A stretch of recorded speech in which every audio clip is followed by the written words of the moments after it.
जय हिंद, जय भारत। सभी का स्वागत, अभिनंदन अपने YouTube channel Vande Mataram classes पर। हम पढ़ रहे हैं हमारा राजस्थान कक्षा 7 भाग 2 में प्रतियोगिता परीक्षाओं के लिए अति महत्वपूर्ण क्लास है।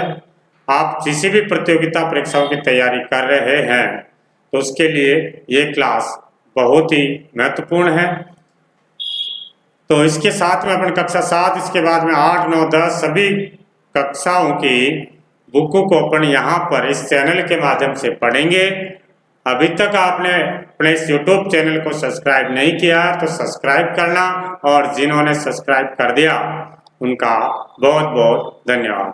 तो स्टार्ट करते हैं। अध्याय 2 में खनिज एवं ऊर्जा संसाधन बहुत ही महत्वपूर्ण है और यहाँ से प्रतियोगिता परीक्षाओं में प्रश्न जरूर आता ही आता है। किसी भी प्रतियोगिता परीक्षाओं में राजस्थान जीके आ रहा है, उनमें से एक प्रश्न खनिज और ऊर्जा से जरूर पूछा जाता है। तो प्रतियोगिताओं की दृष्टि से भी अति महत्वपूर्ण है। चलिए स्टार्ट करते हैं। खनिज और ऊर्जा संसाधन में प्राकृतिक संसाधनों में खनिज संसाधन महत्वपूर्ण है। राजस्थान में विभिन्न प्रकार के खनिज पाए जाते हैं। दैनिक उपयोग में आने वाले अनेक वस्तुएं खनिजों से प्राप्त होती है। जो अपने सभी के लिए जो दैनिक उपयोग में बहुत सारी जो वस्तुएं हैं जो अपन इसका उपयोग करते हैं वो किससे बनी होती है? खनिजों से बनी होती है। खनिजों से प्राप्त उत्पादों से निर्मित होती है। औद्योगिक विकास के लिए खनिजों की उपलब्धता महत्वपूर्ण होती है। ठीक है, तो जितने खनिज होंगे उतने औद्योगिक विकास भी होगा। तो औद्योगिक विकास के लिए भी खनिजों की उपलब्धता बहुत महत्वपूर्ण है। चलिए देखते हैं। खनिज बता रखा है कि खनिज क्या होता है, तो समझिए खनिज क्या होता है। खनिज एक निश्चित रासायनिक संगठन वाले भौतिक पदार्थ होते हैं। एक निश्चित रासायनिक संगठन वाले भौतिक पदार्थ होते हैं जिन्हें खानों से खोद करके निकाला जाता है। खानों से खोद करके जो निकाल रहे हैं वो खनिज है। सभी जानते हैं खनिज की परिभाषा। तो जैसे शीशा हो गया, जस्ता हो गया, चूना हो गया, पत्थर हो गया, अभ्रक, कोयला, तांबा, लोहा, खनिज तेल, ये आदि खनिज के प्रकार है। खनिज देखे थे। अब एक खनिजों के प्रकार, खनिज कौन कौन से होते हैं और किस किस टाइप में अपन उनको देख सकते हैं।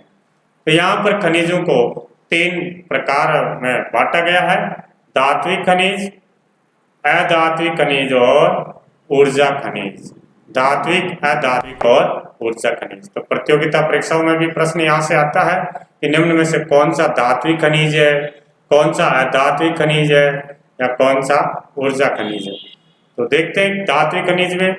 धात्विक खनिज में क्या बता रखा है? जिन खनिजों में धातु की मात्रा पाई जाती है उन्हें धात्विक खनिज कहते हैं। जिनमें धातु की मात्रा पाई जाती है, धातु की मात्रा पाई जाती है, उन्हें धात्विक खनिज कहते हैं। इन खनिजों को गला करके नवीन उत्पाद प्राप्त किए जा सकते हैं। जो जमीन से निकला है, निकलने के बाद में अपन उसको गला करके जो भी आकार रूप देना है वो अपन दे सकते हैं। ठीक है, ये कठोर होते हैं तथा चमक होती है। धात्विक खनिज ये कठोर होते हैं और चमक होती है धात्विक। तो धात्विक खनिजों में यहाँ सिंपल रूप में बता रखा है कि ऐसे खनिज जिसको गला करके अपन नवीन जो है उत्पाद, नया जो आकार दे सकते हैं गला करके, वो धात्विक खनिज है। और ये कठोर होते हैं और चमकीले होते हैं। ठीक है, जैसे जैसे लोहा हो गया, लोहा, चांदी, शीशा, जस्ता, ये धात्विक खनिज में आता है। सोना हो गया। अधात्विक में क्या बताया जा रहा है? जिन खनिजों में धातु की मात्रा नहीं होती, इसमें धातु की मात्रा नहीं होती है, वो अधात्विक है। ठीक है, ये प्रकृति से जैसे मिलते हैं वैसे उपयोग लिया जाता है। जिस प्रकार से निकलता है वैसे के वैसे अपन उपयोग में ले लेते हैं। जैसे पत्थर है, अब पत्थर निकला है तो पत्थर को अपन गला करके नया रूप थोड़ी देते हैं। जैसे निकल रहा है वैसे अपन उपयोग कर रहे हैं। जिप्सम हो गया, है ना, तो जैसे निकल रहा है उसको अपन उपयोग में ले रहे हैं, गला करके वापस नया रूप नहीं दे सकते हैं। ऊर्जा खनिज में, ऊर्जा खनिज जिन खनिजों से हमें ऊर्जा प्राप्त होती है उसे ऊर्जा खनिज कहते हैं, जैसे कोयला है, पेट्रोलियम है, प्राकृतिक गैस, ये ऊर्जा खनिज के उदाहरण यहाँ पे दे रखे हैं। चलिए तालिका में दे रखा है, धात्विक में देखो, धात्विक खनिज में कौन कौन से बता रखा है, इसमें लोहा अयस्क हो गया, मैग्नीज हो गया, सीसा जस्ता, चांदी और तांबा, ये धात्विक खनिज है। और अधात्विक में चूना पत्थर दे दिया, जिप्सम है, संगमरमर है, अभ्रक है, रोक फास्फेट है, गिया पत्थर है, नमक और बलुआ पत्थर, ये अधात्विक खनिज में आता है। और ऊर्जा जो खनिज है जिसमें कोयला हो गया, खनिज तेल हो गया, प्राकृतिक गैस हो गया। हाँ आगे बात करते हैं, नेक्स्ट है राजस्थान का वोलेस्टोनाइट, जास्पर, सीसा जस्ता इत्यादि में खनिजों में एकाधिकार है। वोलेस्टोनाइट, जास्पर और सीसा जस्ता में यहाँ पे एकाधिकार बताया जा रहा है, एकाधिकार है। संगमरमर, ग्रेनाइट, कोटा स्टोन, संगमरमर, संगमरमर हो गया, ग्रेनाइट हो गया, कोटा स्टोन है, बलुआ पत्थर, चांदी, जिप्सम, रॉक फास्फेट, कैल्साइट, बाल क्ले, गिया पत्थर, तांबा के उत्पादन में भी राज्य अग्रणी है, यानी भारत में अपना महत्वपूर्ण स्थान रखता है। खनिजों की उपलब्धता, खनिजों की उपलब्धता व उत्पादन में राजस्थान का अरावली पर्वतमाला क्षेत्र सर्वाधिक महत्वपूर्ण है। सबसे ज्यादा जो खनिज है कौन से भौतिक प्रदेश में उपलब्ध है और उत्पादन किया जाता है, तो बताएंगे अरावली पर्वतमाला से उत्पादन किया जाता है, यहाँ से निकाला जाता है। और उपलब्ध भी देखे तो अरावली जो है खनिजों के लिए उपलब्ध में भी महत्वपूर्ण है। देश का अधिकांश सीसा जस्ता राजस्थान में उत्पादित होता है, यानी सीसा जस्ता जो सबसे ज्यादा राजस्थान से निकल रहा है। इसके उप उत्पाद के रूप में चांदी है, चांदी जो सीसा जस्ता जहाँ से निकल रहा है वहाँ साथ साथ में चांदी भी निकल रही है, कैडमियम भी प्राप्त होता है। और देबारी में, देबारी कहाँ पड़ता है, उदयपुर में, जहाँ जस्ता शोधक संयंत्र है। और चंदेरिया में, चंदेरिया कहाँ पड़ता है, चित्तौड़गढ़ में सीसा जस्ता शोधक संयंत्र है। ठीक है, जो यहाँ से निकल रहा है फिर यहाँ से स्मेल्टर किया जाता है इनको, और यहाँ से सीसा जस्ता स्मेल्टर कर रहे हैं। चलिए अब खनिज दे रखा है, यहाँ पर जो खनिज और जिले दिया जा रहा है और किसमें उसका उपयोग किया जाता है, जो चीज यहाँ पे दे रखी है। चलिए कौन कौन से खनिज देखिए इसमें दिया है, देखते हैं। सीसा जस्ता, सीसा जस्ता में यहाँ पे उदयपुर बता रखा है, उदयपुर में भी जावरा माइंस दे रखी है। उदयपुर में जावरा माइंस है, भीलवाड़ा जिला से भी सीसा जस्ता निकलता है, रामपुरा अगुचा से, है ना, राजसमंद में राजपुरा दरीबा, ये सीसा के प्रमुख खाने हैं और सीसा दस्ता से संबंधित जिले हैं। अब सीसा दस्ता का जो उपयोग है, उपयोग कहाँ किया जाता है, तो उपयोग देखिए, तो सीसा दस्ता का जो उपयोग है वो अम्ल बैटरी में, सुरक्षा उपकरण, बर्तन में, सौंदर्य प्रसाधन में और रंग उद्योग में सीसा दस्ता का प्रयोग किया जाता है। अम्ल बैटरी, सुरक्षा उपकरण, बर्तन, सौंदर्य और प्रसाधन, रंग उद्योग में, सौंदर्य प्रसाधन और रंग उद्योग में। नेक्स्ट है तांबा। तांबा, तांबा के राजस्थान में प्रमुख खान कौन सी है, झुंझुनू की खेतड़ी, खेतड़ी की खान तांबा के लिए प्रसिद्ध खान है। और उसके अलावा अलवर, देरका, खो दरीबा, अलवर और सीकर जिले से भी तांबा का उत्पादन किया जाता है। तांबे का जो उपयोग है वो कहाँ कहाँ किया जाता है, तो विद्युत तार जो है, तार के उपकरण बनाने में बर्तन बनाने में, तार बनाने में, बर्तन बनाने में तांबे का प्रयोग करते हैं। आगे देर का लोहा अयस्क, लोहा अयस्क, लोहा राजस्थान में कहाँ से निकलता है, जयपुर, जयपुर की जो मोरिजा बनेला की खानें हैं, सीकर, झुंझुनू, यहाँ से लोहे का उत्पादन किया जाता है। लोहा इसका उपयोग कहाँ करते हैं तो मशीनरी में, रेलवे पटरियां बनाने में, भवन निर्माण में भी लोहे का प्रयोग किया जाता है। आगे देखा चांदी। चांदी का उत्पादन कहाँ कहाँ से किया जाता है तो उदयपुर और राजसमंद, यानी जहाँ जहाँ से शीशा जस्ता निकलता है वहां से चांदी का भी उत्पादन होता है। और क्या क्या चीजें बनती है तो आभूषण बनाने में, सिक्के बनाने में, सजावटी वस्तुएं बनाई जाती है चांदी से। जिप्सम में बीकानेर दे रखा है, बीकानेर जामसर की जो खाने हैं, नागौर, गोट मांगलोद की खाने हैं, श्रीगंगानगर, बाड़मेर, जैसलमेर, यहाँ से जिप्सम का उत्पादन किया जाता है। ये एक उर्वरक खनिज में भी प्रयोग करते हैं। तो जिप्सम का उपयोग कहाँ करते हैं, रासायनिक उर्वरक बनाने में, रासायनिक जो उर्वरक बनाते हैं उसमें जिप्सम का प्रयोग करते हैं। प्लास्टर ऑफ पेरिस में और सीमेंट बनाने में जिप्सम का प्रयोग किया जाता है। आगे देखते हैं रॉक फास्फेट। राजस्थान में सर्वाधिक उपलब्ध जो खनिज है, सर्वाधिक उपलब्ध खनिज कौन सा है, रॉक फास्फेट है। ये कहाँ से उत्पादन होता है तो उदयपुर है, जैसलमेर, बांसवाड़ा, जयपुर। रॉक फास्फेट, ठीक है, उदयपुर में प्रतियोगिता परीक्षाओं के लिए ध्यान रखना। रॉक फास्फेट की खान कौन सी है, जामरकोटड़ा।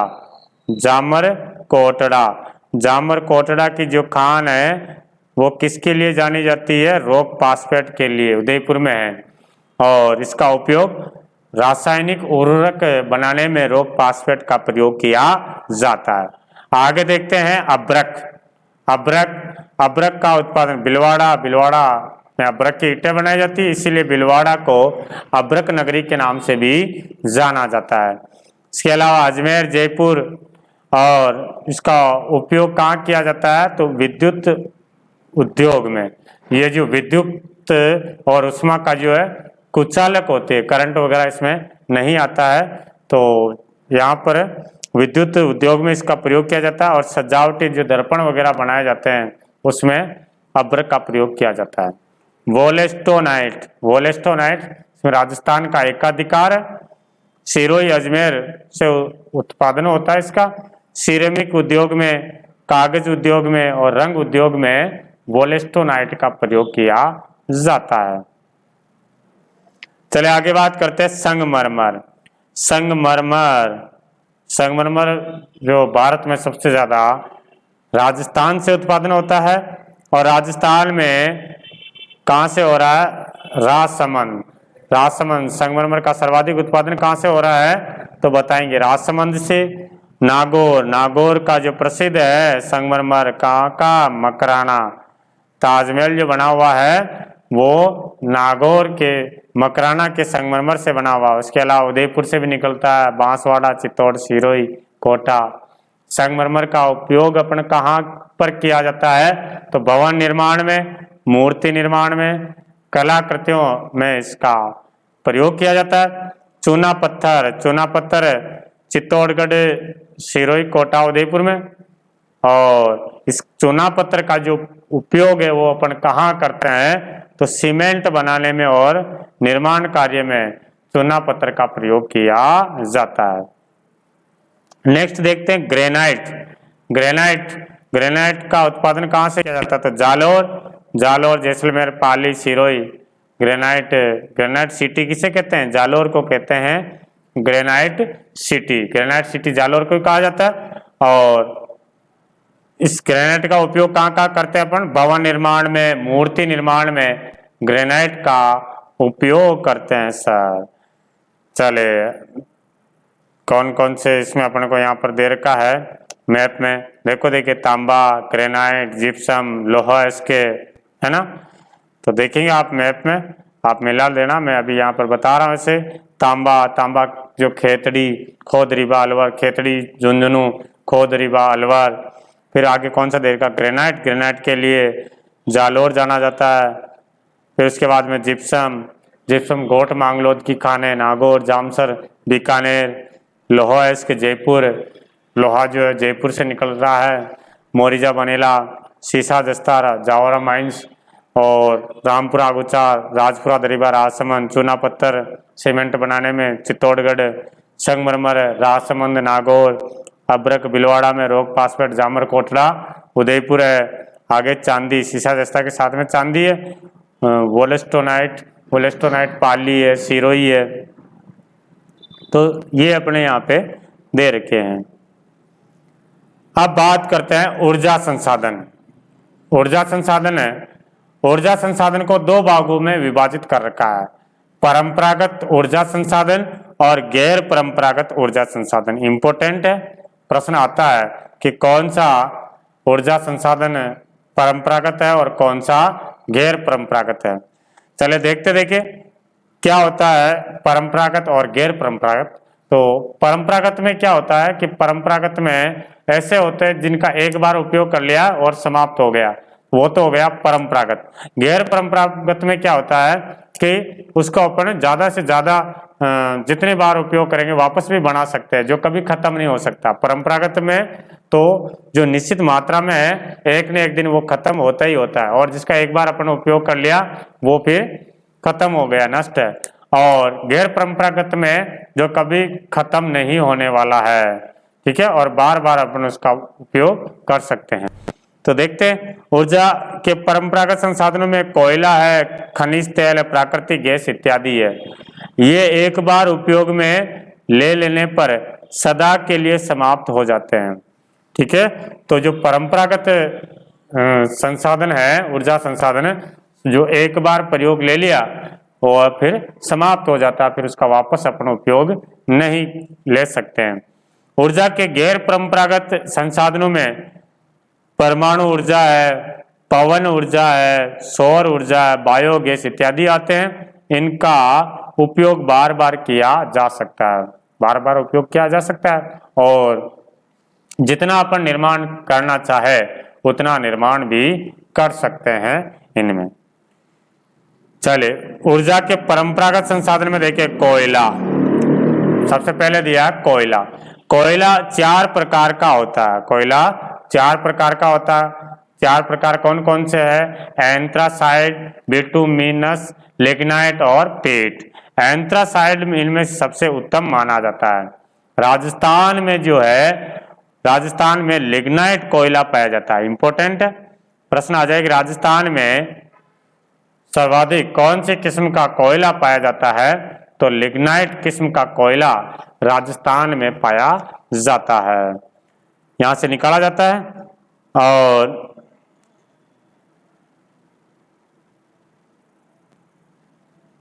ये कोयला जो लिग्नाइट है, पलाना और बरसिंगसर। प्रश्न आ जाए, पलाना की खाने किसके लिए प्रसिद्ध है? बीकानेर में पलाना की खाने ये लिग्नाइट के लिए प्रसिद्ध है। कपूरडी बाड़मेर में है, मेड़ता रोड नागौर में, जैसलमेर में मिलता है।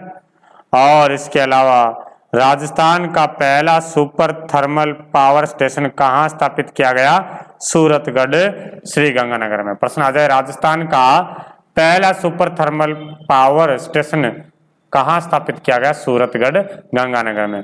कोटा काली सिंध जो झालावाड़ में, छबड़ा 12 में कोयले पर आधारित ताप विद्युत संयंत्र है। और बाड़मेर में गिरल में, बाड़मेर के गिरल में लिग्नाइट आधारित ताप विद्युत संयंत्र है। तो ये नाम ध्यान रखना है। पहले तो कोयला की जो खान है वो कहाँ पे कोयला अपने राजस्थान में उत्पादन कर रहे हैं, निकाला जा रहा है। तो पलाना बरसिंगसर बीकानेर में, कपूरडी बाड़मेर में। प्रश्न आएगा कपूरडी बाड़मेर में कपूरडी की खाने किसके लिए प्रसिद्ध है?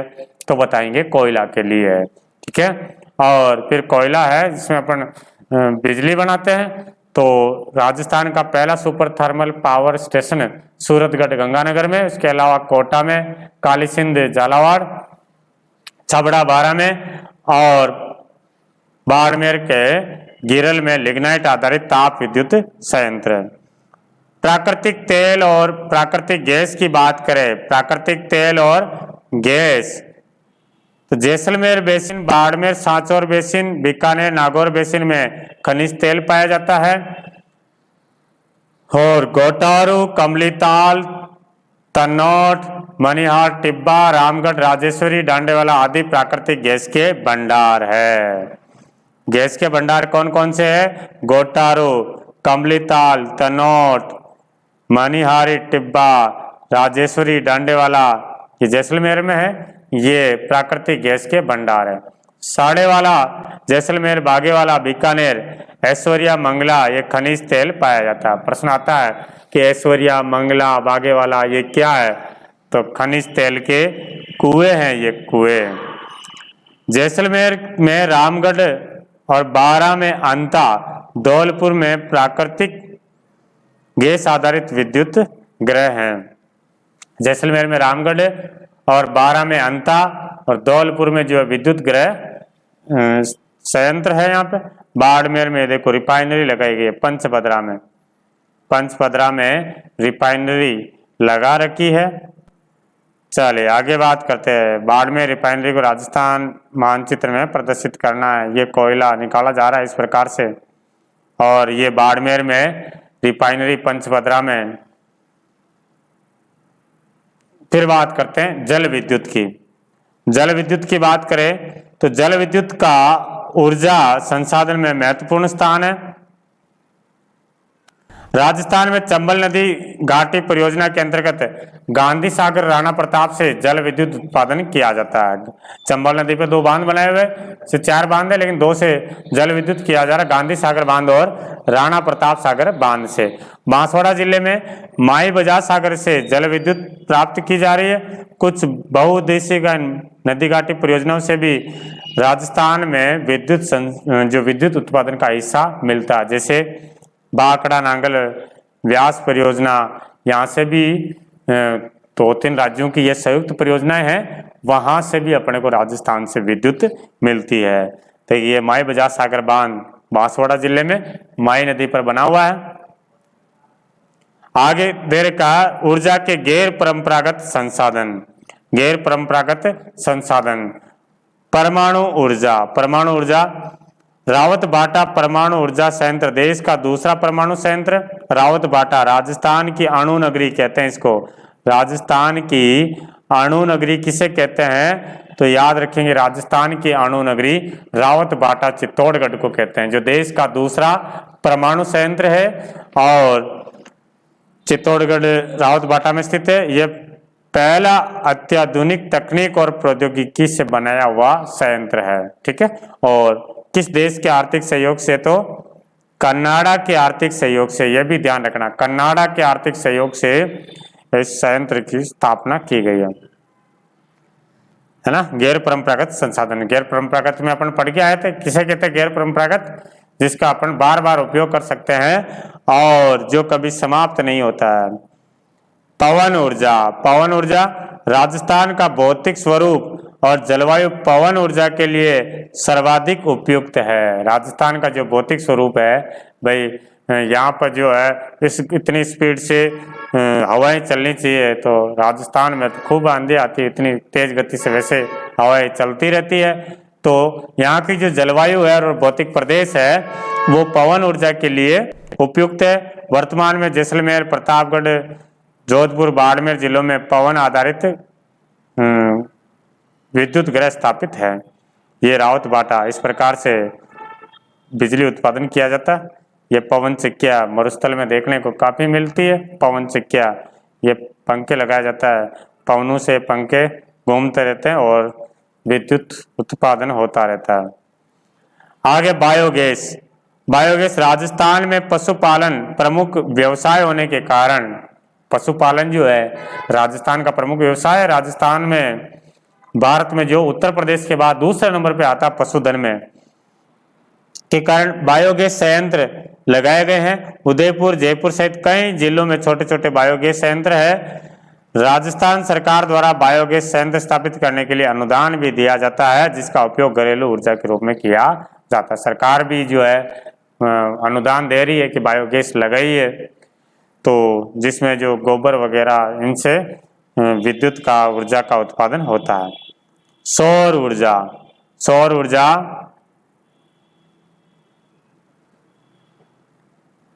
देखिए, सौर ऊर्जा राजस्थान एक गर्म प्रदेश है अतः सौर ऊर्जा का अधिकतम उपयोग संभव है। सौर ऊर्जा उत्पादन की संभावना बढ़ जाती है। सौर ऊर्जा जो सूर्य की किरणें आती है उनसे अपने को विद्युत में उसको लेना, प्रयोग करना। सौर ऊर्जा का उपयोग ऊर्जा संयंत्र, street light, solar cooker, water heater आदि में इसका उपयोग किया जाता है। राज्य सरकार द्वारा सौर ऊर्जा चलित छत सौर ऊर्जा संयंत्रों में घरेलू उपकरणों पर वित्तीय सहायता देकर के इसके उपयोग को बढ़ावा दिया जा रहा है। ठीक है, तो सौर ऊर्जा के लिए छतों के ऊपर और खेतों के ऊपर यहाँ पर अनुदान देकर के जो है ये इसका लगाया जा रहा है। सौर ऊर्जा के संयंत्र पैनल लगाए जा रहे हैं। और बाड़ला जोधपुर में देश का सबसे बड़ा सोलर पार्क की स्थापना की गई है। राजस्थान में देश का सबसे बड़ा सोलर पार्क कहाँ स्थापित किया गया? बड़ला जोधपुर में। ओके, हमारे पास खनिज संसाधन और परंपरागत ऊर्जा संसाधन सीमित मात्रा में उपलब्ध है।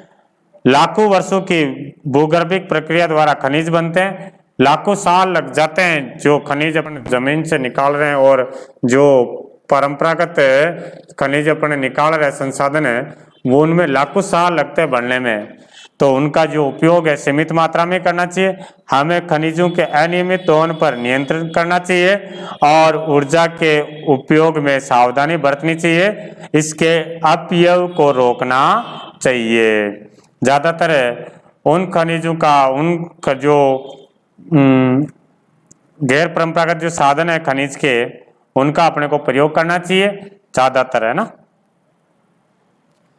यस, अभ्यास प्रश्न दे रखा, धात्विक खनिज समूह को पहचानिए। शीशा, तांबा, लोहा। धात्विक खनिज बताना ना, पहला ऑप्शन में शीशा, तांबा, लोहा। आगे शीशा, संगमरमर, जिप्सम, तो ये तो नहीं है, ये तो धात्विक है। आगे वाले में दे रखा मैग्नीज, चूना पत्थर, तो ये तो नहीं है। ग्रेनाइट, तांबा, अभ्रक, तो राइट आंसर कौन सा हो जाएगा? शीशा, तांबा, लोहा। अगला, चंदेरिया शीशा जस्ता शोधक संयंत्र कौन से जिले में है? चंदेरिया जो चित्तौड़गढ़ में शीशा जस्ता जिंक स्मेल्टर संयंत्र है। नेक्स्ट बात करें, प्रकार का कोयला सर्वश्रेष्ठ है, तो एंथ्रासाइड प्रकार का जो कोयला है वो सर्वश्रेष्ठ है। लेकिन राजस्थान में लिग्नाइट प्रकार का कोयला निकलता है। ऊर्जा के परंपरागत संसाधन जो है, परंपरागत ये सीमित है, एक न एक दिन समाप्त होने वाले हैं, जिसका एक बार ही उपयोग किया जाता है। ठीक है, तो ये देखा था अपन ने खनिज और ऊर्जा संसाधन में। कल बात करेंगे कृषि और सिंचाई से संबंधित।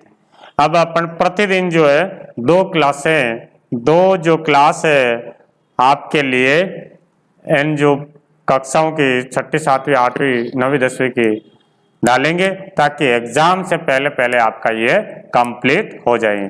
तो मिलेंगे अपन अगली क्लास में, तब तक के लिए जय हिंद, जय भारत, वंदे मातरम।